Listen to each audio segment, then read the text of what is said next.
morning and welcome to our 2024 SQE conference. In case you don't know me, I'm Julie Swan, Director of Education and Training at the SRA, and I will be opening the first session of our conference and indeed chairing it. I'm sure many of you will be familiar with how our webinars work, but just in case, we invite your questions throughout, and thanks to everybody who's already submitted some questions in advance. You can submit questions at any time by clicking on the question link below the screen. It would be nice if you include your name, but that's entirely up to you. And we'll try and answer questions as we go throughout the webinar. The stream will be available on Catch Up, and so will the slides and links to relevant web pages on the resource page for this event. And do feel free to share those resources with colleagues who perhaps haven't been able to join. So this year, we're holding our conference before we publish the suite of annual SQE reports.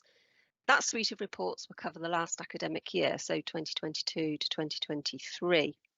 We'll be referring to the reports throughout the day, however. So spoiler alert, we will be giving you some headlines before you get to read the reports for yourselves. We'll publish the reports in mid-April. And the suite of reports will include the annual report on the assessments, so the annual report on the assessments for the last academic year, the independent reviewers report, our own quality assurance report, and a report on our survey on qualifying work experience, QWE. But as I said, you'll be hearing more about the reports during the day. So we've got 3 sessions during today's conference. During this one, the first one, we're going to reflect on the SQE 2 years on. We've got about an hour for this session, so we'll aim to finish about 10:30. The next session will start at 11:15, when we're going to look at support for SQE candidates and training providers supporting such candidates. And then the final one at 1:30 this afternoon will focus on QWE, on qualifying work experience. So we hope there'll be something for everybody. As I've said, if you can't join them live, if you need to drop off, you'll be able to catch up on any of the sessions at your leisure. So we've had a fair few sittings now of both SQE1 and SQE2. The number of candidates going through has, of course, been increasing and increasing quite rapidly, giving us more understanding, more insights, more data on how candidates are performing, both in terms of how they're performing in different practice areas, and we'll be saying more about that during the day, and the factors about their characteristics and prior attainment and experience that appear to influence how they might perform in the assessments. So whether you're a candidate or a training provider, there's useful information for you in this data, and there'll be useful information in the reports when they're published. There's also useful information in the reports that are published after each sitting, and what we do in the annual report is pull that together in a way which helps you to really understand what's going on. If you're a candidate, there's information in the data that you might find useful when you're deciding when you're likely to be ready to take the exams and succeed. And there's also information in the data that will help you if you're a training provider or perhaps an employer, advising candidates on when they might be ready to take the assessments. What's very clear is that the SQE isn't something to be rushed at. Candidates need to be well prepared. And so the information that's available and further information will be coming available will be useful to help in that decision as to readiness. We'll be returning to data throughout the day and giving you some information about additional data and support that will be available. So although we're looking back to the last academic year, we're also going to be looking ahead. We are in a cycle of ongoing delivery. It seems that we're either holding assessments or marking assessments or releasing results, or sometimes all 3 more or less at the same time. So we've got plenty of insights to share. But it's time to make a start. I mentioned that one of the reports that we'll be publishing is that of our independent reviewer, Jeff Coombe. Jeff isn't able to join us today, but he has pre-recorded his overview on his take of the second year of the SQE. This was Jeff's last year as independent reviewer, and after Jeff's contribution, I'll be introducing our new independent reviewer, Ricardo. But first to Jeff and his take on the academic year 2022-23. Good morning. My name's Jeff Coombe, and I'm the SQE independent reviewer. And in this short slot, I'm going to provide an overview of the year up until the end of September 2023. That coincides with the annual report that I produce, which will be available soon on the SRA website. But just let's start with a reminder of what the role of the independent reviewer is.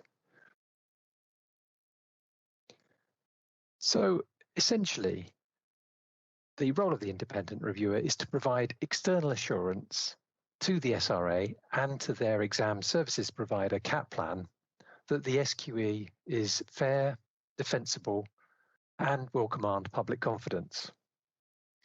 Now, the work that I conduct involves interviews with groups of staff and individuals at the SRA and at Kaplan with responsibilities for the SQE.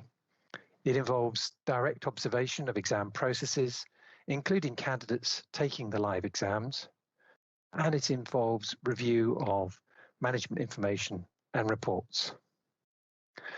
And in fact, this is the final annual review that I will be conducting. I've now completed my 5-year term as the independent reviewer, and I'll be handing over to Ricardo Lee, who you'll be introduced to shortly. So let's look at what happened in the year up until September 2023. So overall, this is a year in which we've seen a consolidation of what happened. This is now the second full year of the operation, and overall, the delivery was good, and I observed year-on-year improvements. Now, it's worth remembering that the SQE requires complex and demanding assessment arrangements, and these operate in a high-stakes context. I'm confident that the outcomes remain fair and reliable, but it's also fair to say there were still some operational issues arising during this year. These were fewer and less wide-ranging than the year before. But what I did see was that when remedial action was necessary, it did have the candidate's interests at the heart of any action that was then taken. I've observed a thorough lessons learned process being maintained, and in the next few moments, I'll talk through some of the improvements that I observed that were delivered, and I will highlight where I feel some future improvements could be made. So let's look at what went well during that year up until September 2023. So I observed a number of improvements. So specifically, I saw improved access arrangements. So for example, the use of read-write technology being introduced. I observed better communication and coordination between Kaplan and their test center provider, Pearson VUE, when dealing with issues around the live exams where candidates sit the exams in the Pearson VUE test centers. And I observed steps being taken to improve the standardization of SQE2 markers to help them be trained and calibrated to mark the SQE2 exams. So these improvements demonstrated to me that the lessons were learned from the year before, that they were appropriately prioritized, and that changes were delivered. It's also fair to say that some aspects of the delivery were already excellent, and they continue to be so during this year. So, for example, the psychometric support used to determine and maintain standards and to assure that the assessments are performed effectively from a technical perspective. I also observed psychometric data being increasingly used to review and improve the future question setting and task setting processes. The approach taken to set SQE standards is good. The Standards Advisory Group was set up nearly 2 years ago now, and that offers advice and support to the exam board. The psychometric reporting to these groups is consistently comprehensive and of a high standard, and it enables the exam boards to have confidence when determining pass boundaries. CAPLAN and the SRA continue to have good quality assurance safeguards in place, and the approach taken when capturing and prioritising actions arising from lessons learnt is thorough. So that's what went well. Let's look at some of the challenges and the responses to those during that year. Now, unfortunately, a few issues did adversely affect a minority of candidates. Generally, these were lesser in impact and more limited in scale than the year before. Nevertheless, any issue which adversely affects even one candidate's experience of taking the SQE is one too many. When operational issues have arisen, the reaction has been effective. For example, reactive steps that were taken when test centre incidents arose. And these actions continue to take a candidate-centred approach, treating each candidate as an individual when working out the best course of action. Some candidates did experience difficulties using the booking system, particularly in booking the spring 2024 exams, and I expect Ricardo will pick up on the actions being taken to address some of these issues in his first report next year. During this time, volumes of entries have increased, demand for exam bookings has increased, and this will continue to rise in 2024. This will require new and robust processes to safeguard the candidate experience, while ensuring that standards are maintained and the demands of the SQE on candidates remain very similar over time. There are opportunities for improvements. These include to further support candidates with particular access arrangement requirements, to further improve support for SQE2 markers, both during the training in preparing them to mark and in monitoring the live marking period, and longer term, using the outcomes of the University of Exeter review when published to carefully examine opportunities to close the gap in achievement that exists between different demographic groups. This might include how to support candidates of all backgrounds to have access to high quality preparation and support for the SQE. So let me sign off with this summary. I observed year-on-year improvements being delivered. Overall, the delivery was good. There is absolutely no room for complacency, and nor do I sense any of that. And in my opinion, the SQE outcomes continue to appear to be fair, defensible, and reliable. So that's it from me. Thank you very much. And you're not with us this morning, Jeff, but thank you very much for that contribution. Thank you for your report on the second full year of delivery of the SQE. And indeed, thank you for your scrutiny of both the SRA and CAPLAN as we introduced the SQE. Now over 5 years you were in that post. So the independent reviewer is an important role for us. The independent reviewer has access to whatever they want to see, whatever they feel they need to see, to be able to report and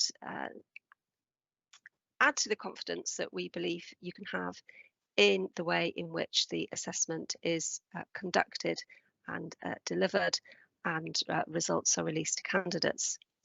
So we knew that Jeff's contract was coming to an end. He'd completed his 5-year term. So at the end of last year, we went out to recruit a successor, and we're delighted that Ricardo was successful and took up post at the end of January. So we had a nice continuity as Jeff left and Ricardo took up the post. So, Ricardo, I think that people will be interested to know who you are, what your background is, and why you are interested in this role. So, can I invite you to introduce yourself, please? Great. Thank you, Julie. Good morning, everyone. So my name is Ricardo Lay, and as previously mentioned, I have been the independent reviewer since January of this year. My background is in assessment in medical education. I am an associate professor of medical education at the University of Warwick, where I lead on assessment across all years for the MBCHB course, which is the primary medical qualification offered by Warwick Medical School.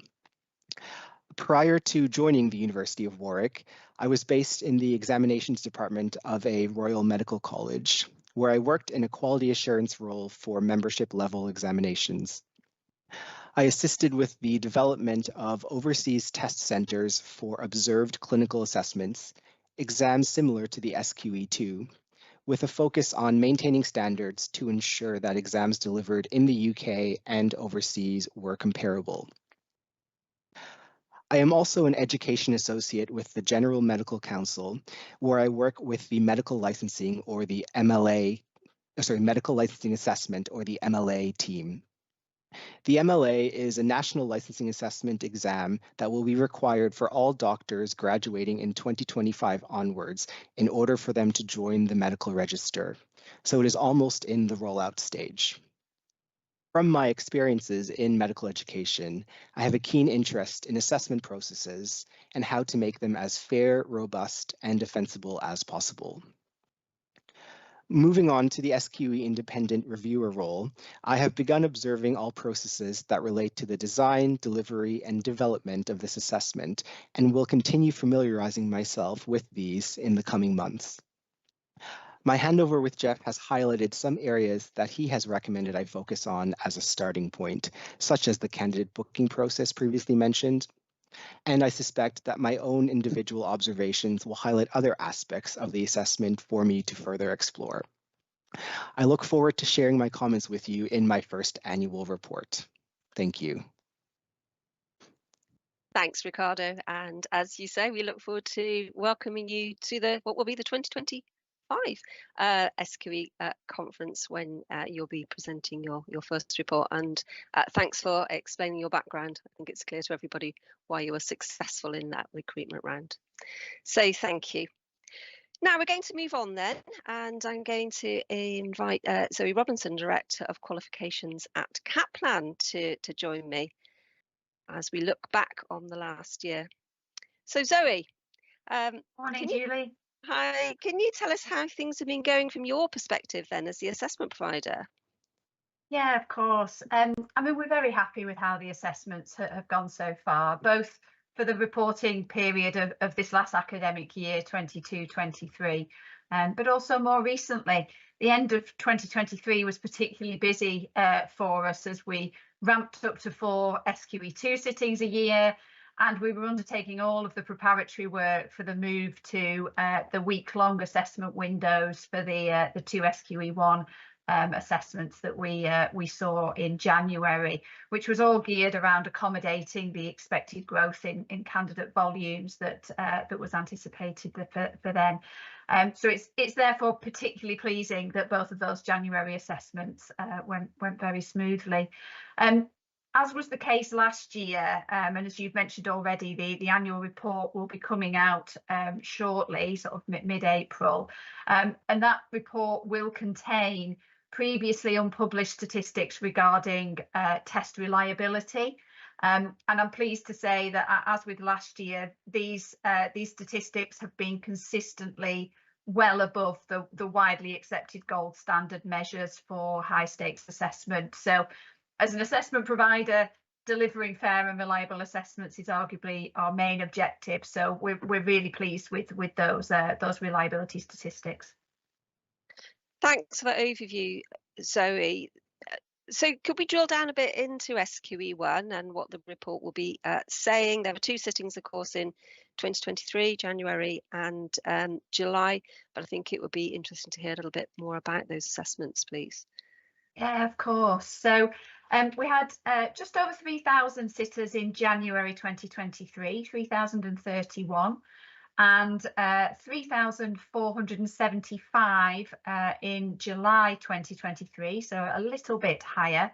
And you can see on the slide there the pass marks and pass rates for those two sittings broken down between the FLK1 and FLK2 assessments. So we've continued to observe, as we did in the first year of operation, that candidates do less well in FLK2 than FLK1. Pass rates have been consistently a bit lower on FLK2, despite the slightly lower pass mark for that assessment. We can still really only speculate at the reason for that, and it's likely a combination of factors, but things such as the content of the actual assessment specification. I think we commented last year that FLK2 does contain slightly more of what we might call those application topics as opposed to just the pure black letter law. And also it may be something to do with the fact that FLK2 is the second assessment in the window. So you know that is taking place later, and perhaps candidates are therefore a bit more tired, or they've perhaps focused a little bit more on FLK1 in their preparatory work in the run up to that exam, and maybe don't leave quite as much time to focus on FLK2.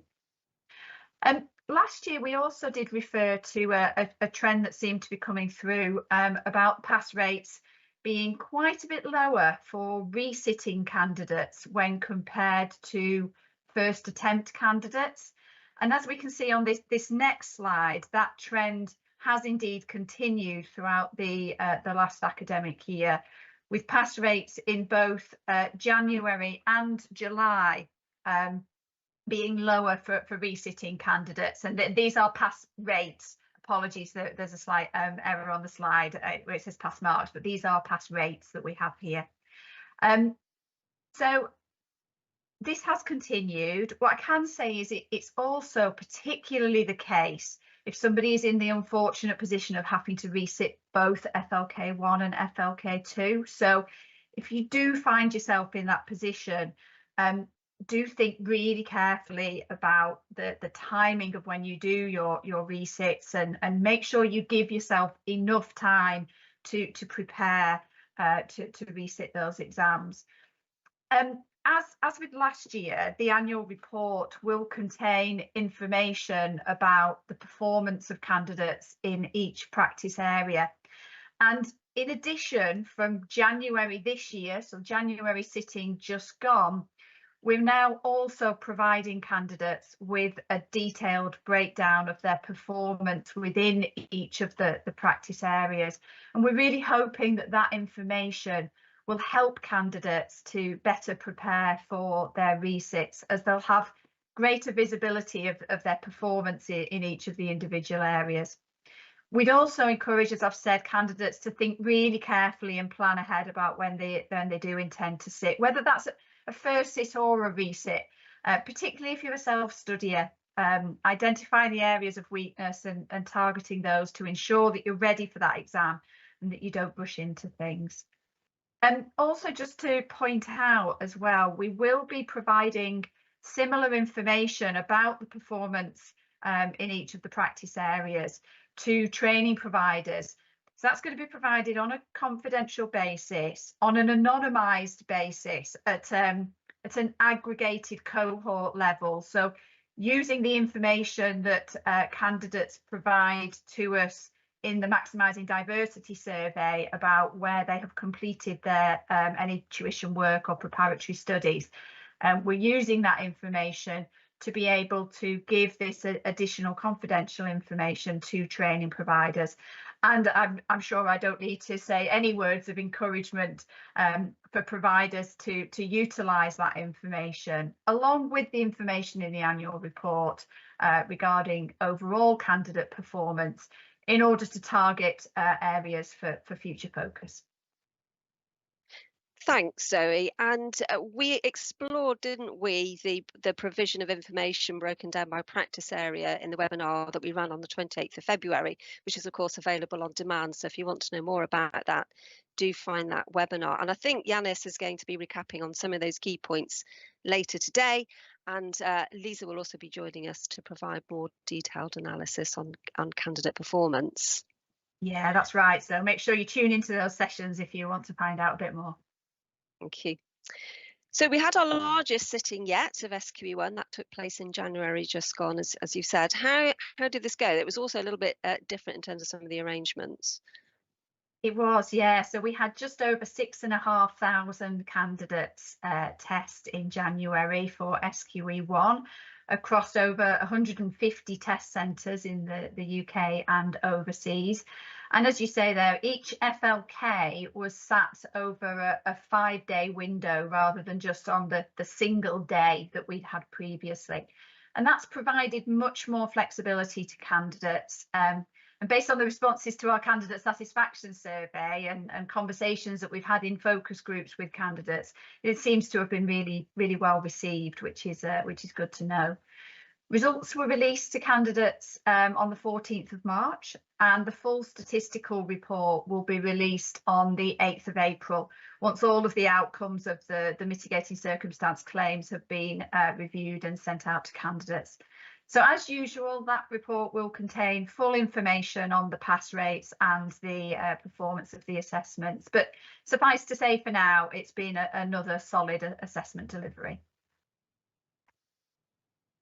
Thanks, Zoe. And of course, it was also the first sitting where candidates see their results displayed by way of a scaled score. Yes, that's right. So earlier you mentioned the webinar that was held on this topic back in February.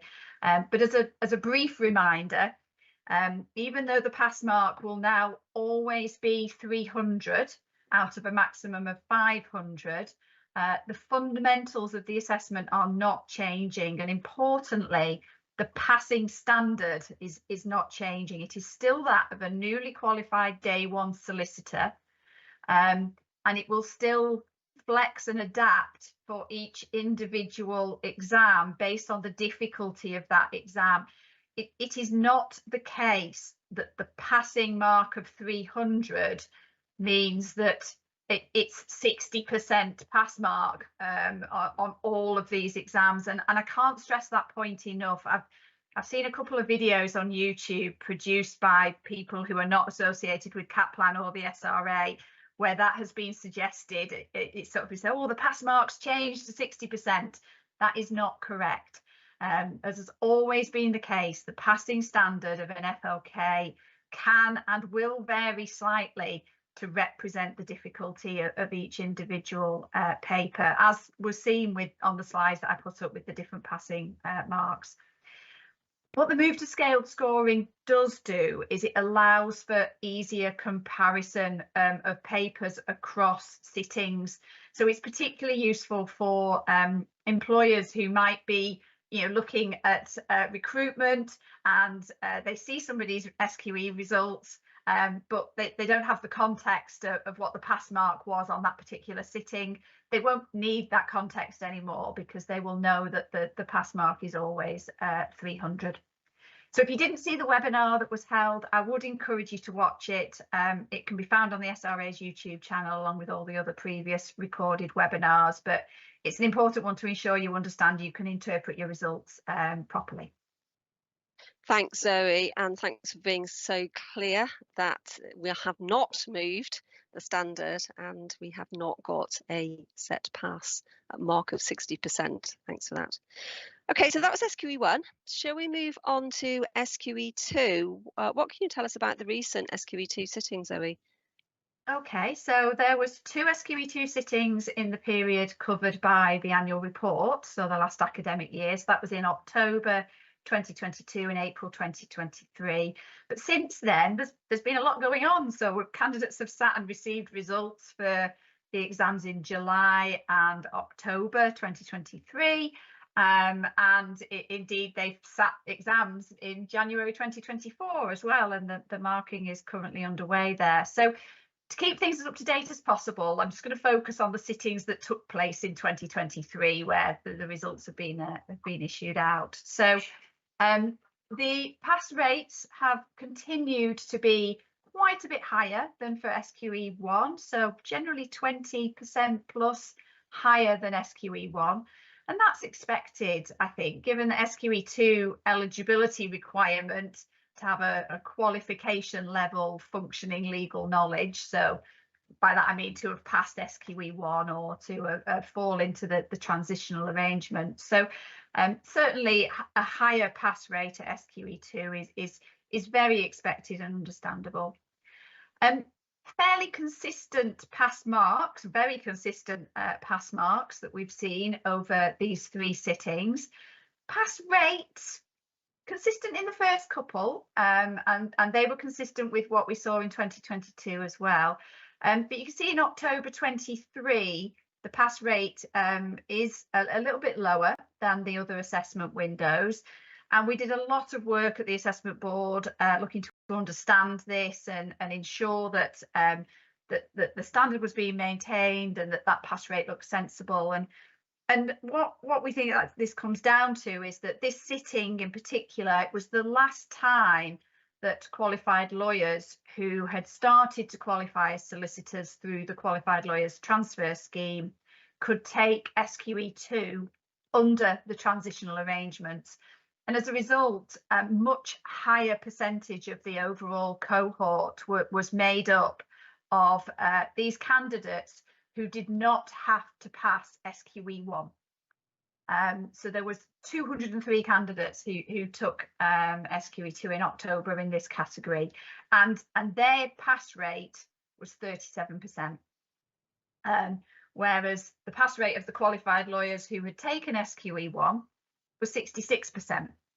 So you can see the sort of stark contrast there, and that is a trend that we have seen on all SQE2 sittings to date, that those who sit SQE2 who have not sat and passed SQE1 perform less well than those who have completed SQE1.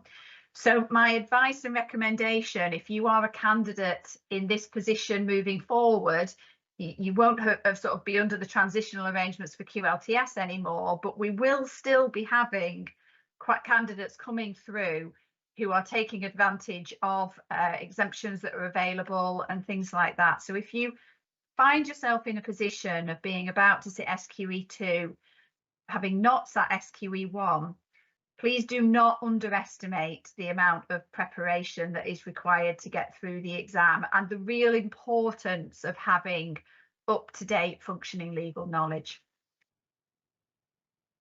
Thanks, Zoe. I think that's such an important message. As I said at the start, we're really keen that candidates don't jump in to either SQE1 or SQE2 before they're ready. They think hard about their preparation and the time at which they enter for the exam. Candidates obviously have 3 attempts at each of SQE1 and SQE2, and a lot of effort goes into taking the exam. So preparedness is key. Absolutely. Thank you. I think it's also interesting what you say about how the makeup of a cohort can have such an impact on the outcome. So it's also a good lesson that look behind the headline figures when they come out. There will be an explanation available about the makeup of the cohort that will, so far, has enabled us to be able to explain what's happened. Yeah. So Zoe, Jeff mentioned that there were some delivery issues in one of the SQE2 assessments. Is there anything you want to say about that? Yeah, I mean, unfortunately, it's the nature of computer-based testing that there's always going to be a small chance that issues can arise on the day of the exam. And indeed, there was a technical issue at one of the Pearson VUE London test centres in the delivery of one of the SQE2 written assessments. And this resulted in a number of candidates being delayed in starting their assessment, and unfortunately some not actually being able to test on one of the days. Despite that, we were able to deal with the incident and reschedule the assessment for the candidates affected. And importantly, we did that quickly, and we were able to find rescheduled dates very close to the original assessment date. So hopefully this gives candidates and the wider sector reassurance that we do everything we can to ensure that disruption is kept to a minimum if we do have these sort of technical issues, and that the candidates get to test within the assessment window. That is a real priority for us. We did also actively seek feedback from the candidates who were affected by this issue, with a view to trying to further shape our approach to these types of incidents in the future. It just helps with our continuous cycle of improvement and ensures that we're taking action that is in the candidates' best interests and is what they would want. And I think really that was, I can't put words in Jeff's mouth, but he did make reference to us keeping the candidate at the heart of these decisions, and that continuous cycle of improvement really helps us to do that. Thanks, Zoe. We've had a question that's come in about the marking issue that arose in SQE2 as well. I think there might be a bit of misunderstanding about the issue and the action that was taken and the impact on candidates. So I think now might be a good time to ask you to address that, please. Yeah, sure, absolutely. And let me just start by reiterating our apologies to all candidates who were impacted by this issue. We understand that having uncertainty about an examination result and whether that's the right result is stressful and deeply unsettling for those affected, as well as concerning for the sector as a whole. So I'd like to start by reassuring you that we have taken extensive action to rectify the position. I obviously can't comment on details of any individual candidate's assessment. So, just with that caveat, let me try to provide a bit of an overview to address any remaining concerns that people may have. So, as was reported at the time, and I'm sure people will have read around this within the legal press, an error was found in the marking of the business case and matter analysis assessment station in the April 23 SQE2 assessment. As you would expect, we have a number of quality assurance checks in place, but as is very commonplace within the world of quality assurance auditing, I'm an ex-auditor myself. Many of these are based on sampling, and unfortunately the sample checks that were conducted on this particular station were satisfactory and led us to conclude that the marking had been completed to the required standard. And when we got the very initial inquiries that came in from candidates, our response reflected that view. But however, as the volume of those inquiries grew, we undertook a more substantive review. It was clear that was needed, and we quickly did that review to identify whether there were any patterns or connections between the candidates that had raised inquiries with us. And this review did identify a possible cause. And when that was investigated further, it did conclude that an error had indeed occurred. Having identified that, the most important thing for us was that we took swift action to correct that error. And we did that through a remark. So 22 scripts were found to have been impacted and were remarked. One candidate's marks were increased for this station, which led to them passing the assessment overall where they had previously failed. But in no case did anybody's marks go down, and that's an important thing to stress. We also did a review of all of the other scripts where there was the potential for an error to have been there. And no other errors, evidence of error was found at all on that. So some BCMA marks did increase slightly as a result of that remark, but with the exception of that one candidate, nobody else's outcomes, overall result, if you like, changed. Just by way of a little bit of background, we didn't undertake that remark and review, sort of it quickly or without considerable thought and planning. We needed to ensure that they were thorough, robust, fair. And throughout the incident, we worked very closely with yourselves, Julie, with the SRA, with the independent psychometrician, with Jeff as independent reviewer, to refine and validate the processes that we were going through, to make sure that we were all comfortable that they were going to be robust and fair. As you would expect, some candidates appealed their outcomes, and investigations have been completed as part of that process, all of which were chaired by independent assessment experts. We felt that independence was really important, and they have all concluded that the remark and review were conducted thoroughly. The outcomes that candidates have now received after the remark are fair and appropriate. We've also carried out an extensive post-event review internally, as you would imagine, and that has led to enhancements in our quality assurance processes to ensure that an issue of this nature just doesn't happen again.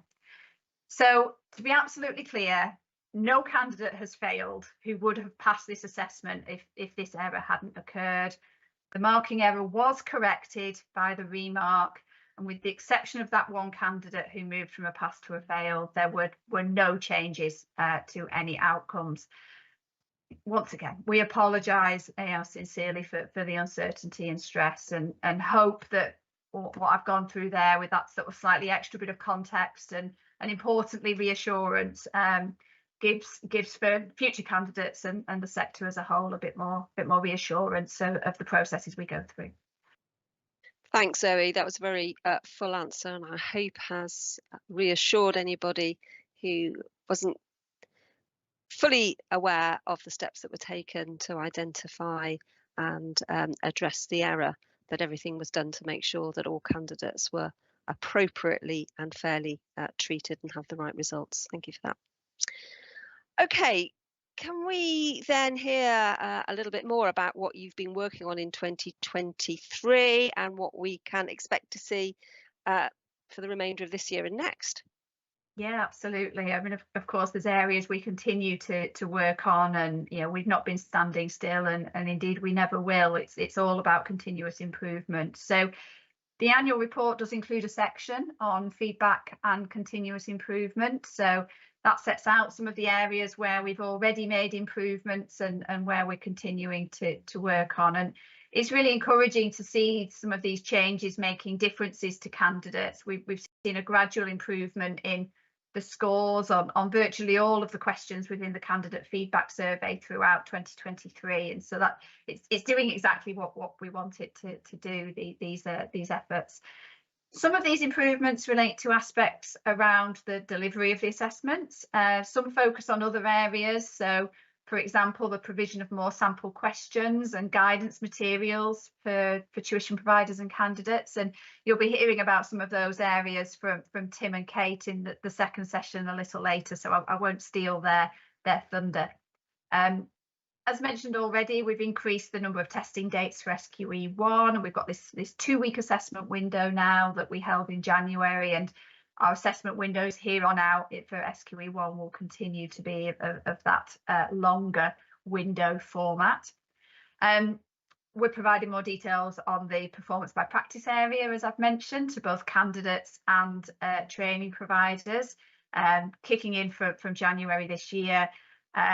And more information about that in the next session too. We will be providing similar aggregated confidential information to training providers on SQE2 as well. That will be on an annual basis from next year. One of the largest projects that we have got going on at the moment is to look at the candidate journey. So Jeff and indeed Ricardo followed up by talking about issues with the booking journey and how we can make that a smoother process for candidates, and that is a key area of priority for us at the moment. I'm pleased to say that one of the largest changes that we have very recently implemented was to trial a different approach to booking for what we knew was going to be a particularly busy period when candidates were getting their results from SQE1 in January. So these were the results issued out on the 14th of March. And for those candidates who were looking to move on and progress to sit SQE2 in April. So feedback from candidates and from training providers in particular has been instrumental in helping us to make some changes and find a quicker and simpler way for candidates to book a seat. So what we did for this group of candidates was we used a short online seat reservation form that we sent to them just after they sat SQE1, and that enabled them to tell us that they wanted to reserve a seat for SQE2, and it asked for various sort of information from them to allow us to do that. And then we were able to allocate seats to candidates in the background, such that when we issued their results and then processed those bookings, we could reopen the booking window, and all candidates had to do was go in and pay for their seat in order to secure it. It's early days. We literally only reopened that booking window on Monday for candidates to pay for the pre-reserved seats, but our initial view is that things have gone pretty well. There was a very short queue on Monday morning as a lot of candidates logged into the system to pay, but that was gone within 30 minutes. And we were also very clear to candidates ahead of that reopening that they had until Wednesday to pay. So it wasn't crucial that they went in and paid for that on Monday morning. Their seat was safe. So I think this has been a significant improvement to the candidate experience on the website, and a lot easier for a significant number of candidates. The fact that we had visibility of where candidates were wanting to sit was great, because it did enable us to work with Pearson VUE and with our oral assessment venues to where possible, tweak the number of seats available. It's not always going to be possible. There isn't an infinite number of seats available in every location, but it has helped to increase the number of people sitting the exam in their preferred location. And whilst there are inevitably some people who we've not been able to accommodate in their preferred location, our candidate services team have been working very hard this week with these candidates to try to find them alternatives, as maybe some other candidates have changed their mind and decided to cancel out of the sitting, and further seats have become available. So we believe that this has been a very positive thing for candidates. We believe it's been a positive thing for training providers, and hopefully reduce down the number of questions that training providers and employers have been getting trying to support their candidates. And our plan is to be using a similar process for the booking windows that will be opening shortly for the July sittings, and more information will follow on that soon. We will also be seeking feedback from candidates and training providers about how this new system has worked, and that will allow us to make further tweaks and changes as appropriate. And then finally, again, Jeff made quick reference to this, but it's worth mentioning reasonable adjustments and the use of assistive technology. We have made expansions to the range of technology that we're able to deploy in the exam, and that's positive, but there is still work to be done, and we continue to work closely with each individual candidate who requires an adjustment to determine the adjustment that is going to ensure that they have equal opportunity of success in the SQE assessments. Thanks, Zoe. I will be so interested to hear feedback from training providers and from candidates about the change booking arrangements. I'm pleased everything seems to have gone so well so far. And we do hear from time to time of candidates who have taken a seat in a centre that is some distance from their preferred location. What's your advice to those candidates, Zoe? I think to alert us to the fact that they've got a seat, but it's not where they would ideally want. Our candidate services team it does what it says on the box. It's there to help provide service to candidates. So let us know, and we will do what we can to try and find a seat for somebody that is closer to where they live or where they work or wherever they want to sit. Thanks, Zoe.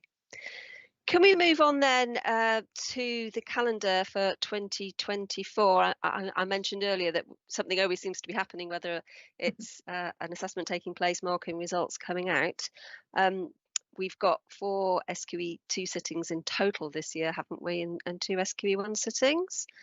Yes, that's right. So we're on the sort of the normal calendar now that we'd always been working towards. So this slide here shows the upcoming dates of the sittings and the booking window dates for each of those remaining sittings that we have in 2024.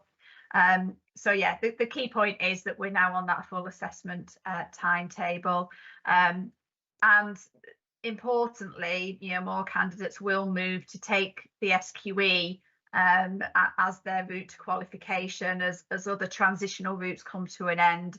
So I think what we can expect over these coming sittings is a steadying of the profile of the candidates sitting the exams, which of course means that we're going to get a more representative set of data and statistics that will come out of the sittings. We're going to have it's going to be a bit easier to predict candidate volumes and things like that. But I think the data side is really important, getting more data on the performance of the candidates, the performance of the assessments. And just to reiterate a point that I made last year, that we have seen an improvement on, but there is still further improvement that we could see, and that's the importance of candidates completing the Maximising Diversity survey as fully as they feel comfortable doing, because the more data we have from that, the more we are able to do in terms of analysing that data and driving improvements for not just the assessments but for the profession as a whole. Thanks, Zoe. We've had a couple of questions I think it might be appropriate to pick up now. One is about the length of the SQE2 assessment window. So looking at the dates that you put up just now, I think that for this year, the SQE2 assessments will be completed within either 2 or 3 weeks. Yep. The question relates to a concern that as numbers increase, will that period of the assessment window necessarily expand? And the question is raised in the context of the impact that could have on firms who want their trainees ready to start as quickly as possible after doing the SQE2 with their results known. Is there anything you can help us with there, please?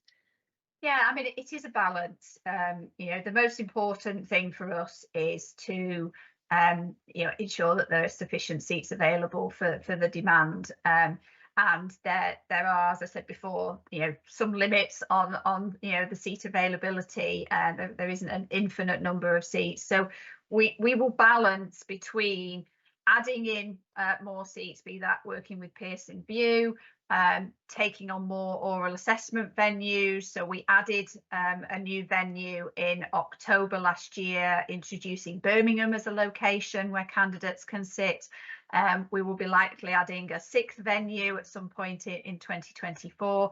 So as these new venues come on, that helps us to be able to manage that assessment window length.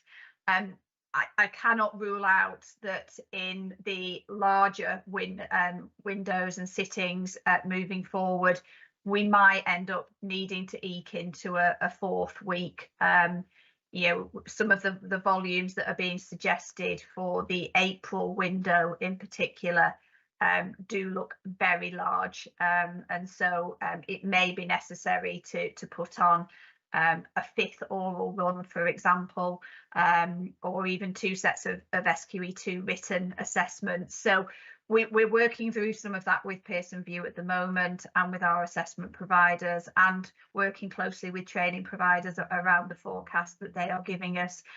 But just to reassure people, we are very cognizant of the impact of increasing that window, and so trying to get that balance between the seat availability in an individual on any individual day and the length of the window is really a priority for us.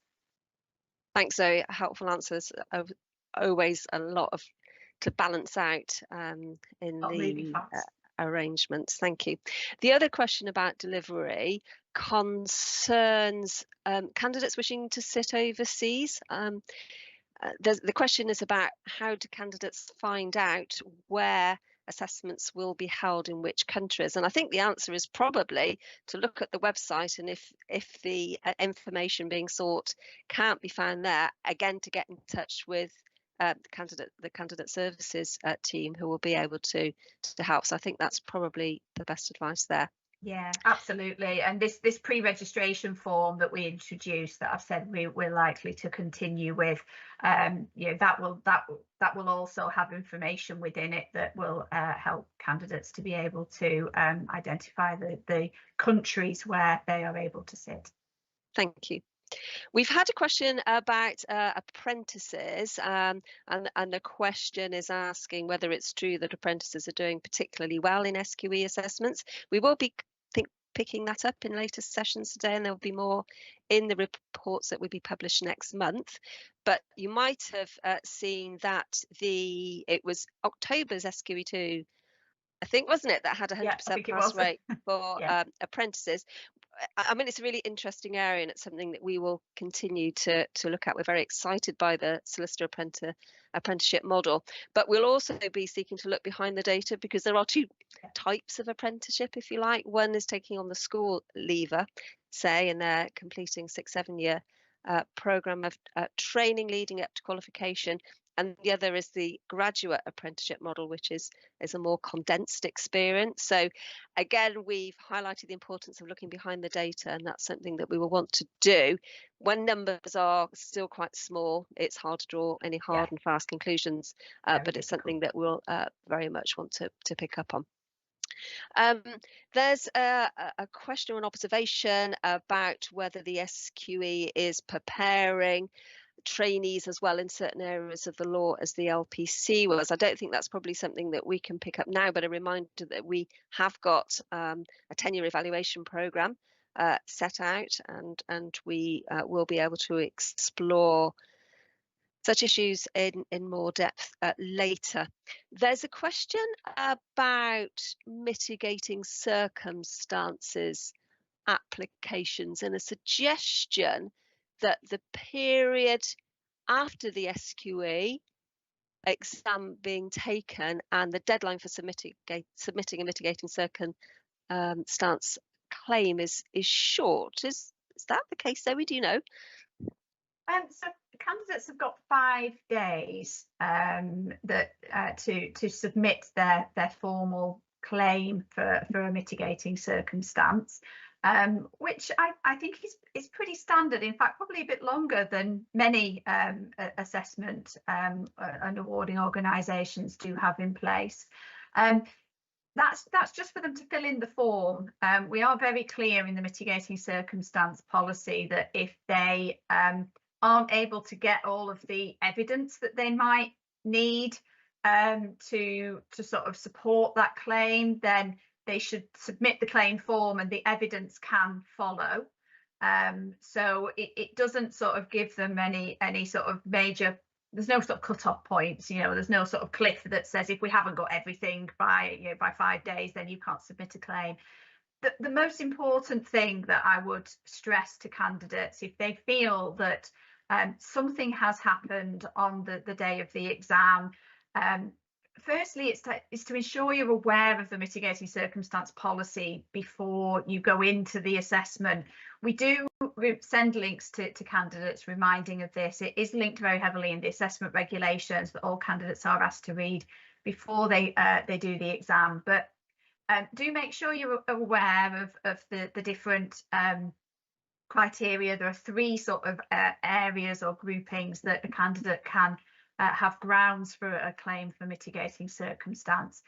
And then the second thing I would say is on the day of the exam, do make sure that you flag to your invigilator if you feel that something has not gone as intended. So whether that's an irregularity or candidate being ill or something like that, it is important that it is raised with the invigilator. The invigilator can then document an incident, and that makes it a lot easier for us to investigate the mitigating circumstance claim when that's made. Thank you, Zoe. That was a helpful answer. We are unfortunately out of time. It is 10:30, and I did say that was the time we needed to conclude. So can I thank you, Zoe? You've done the lion's share of the work in the first session of our conference. So thank you for that and giving such full and helpful answers to my questions and to the questions that came in during the session. If we haven't had a chance to answer your question, I think we've got through most of them, but if we haven't, we'll look through them and see if we can pick any of them up in the next sessions. We hope you found the session helpful. A reminder that the webinar will be available to review at your leisure if you want to perhaps look at the slides that Zoe put up again. We'd like to hear your feedback. Did you find it helpful? There is a link to the bottom of the screen, but if you are planning to join any of the other sessions for today's events, you might want to wait until you've seen all of those before you feedback. Entirely up to you. I hope you will be joining our next sessions. A reminder that at 11:15 we've got a slot on supporting candidates and training providers, and at 1:30 we'll be looking at QWE. So I thank Zoe. I must also thank Jeff for his contribution and Ricardo, from whom we'll be hearing more over subsequent years. But thank you also everybody for joining us this morning and for your questions. Hope to see you at 11:15. Bye.